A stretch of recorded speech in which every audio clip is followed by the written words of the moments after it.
While the Associated Press and other major networks are calling the election, the president is refusing to. Many of his supporters are agreeing with the president about his theory of fraud occurring this election. So far, there has been no evidence proving this. However, with the power President Trump has and the threats of suing different states, does the president have a chance of winning the election in court? I mean, they can go forward, but again, in a number of states and without evidence, it's just going to be very hard. There's not really an opportunity there, I don't think, because again, it's not that one state where you could say, aha, there were irregularities. So what you're saying then is there's irregularities here and here and here and here. You know, that becomes a lot less likely.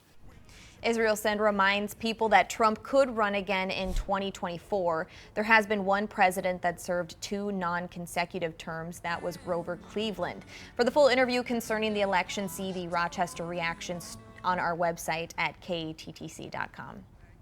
According to the Associated Press polls, minority voters overwhelmingly voted in favor of former Vice President Joe Biden, yet the president actually made up ground with minorities. So did their vote affect the outcome? Our Alex Tejada looks into it. Well, I vote for Biden, President. I think Biden is probably the best choice of compromise that we have. Many other African Americans agreed. Minority voters favored the Democrats. However, dig a little deeper, Trump actually did better among minority voters this time than he did the first time. So, you know, there aren't a lot of times there aren't just simple answers to these things. And I usually say that sort of that first narrative that you hear explaining an election is going to be incomplete. The Rochester NAACP chapter president believes it was more than just one group that helped Biden over the line. I think not only African Americans, but many Americans were just tired of what they saw and what they felt like was happening to people of color.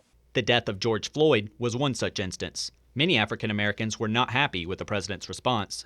Trump, as the president of the United States, could have came together to show some concern. He showed none. Phillips also believes the president-elect handled himself in the days following the election better than the current president. He was telling people, just be patient with the system, let's work together, you know, and that's what we need as a president. Many have been critical of Biden's past political history. However, W.C. Jordan believes Biden is the right man for social justice.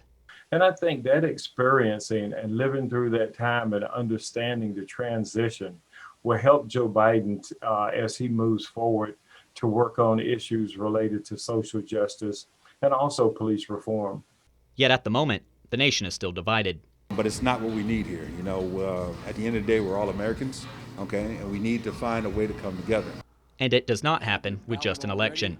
Change right here at home is necessary as well. One thing we do here at Jersey Joe's is I have an open forum. We talk all the time. I have Trump supporters that come in. I have Biden supporters that come in. You have to talk. You have to have a conversation to realize how much you have in common. Still ahead tonight, while health leaders across the country are asking Americans to wear face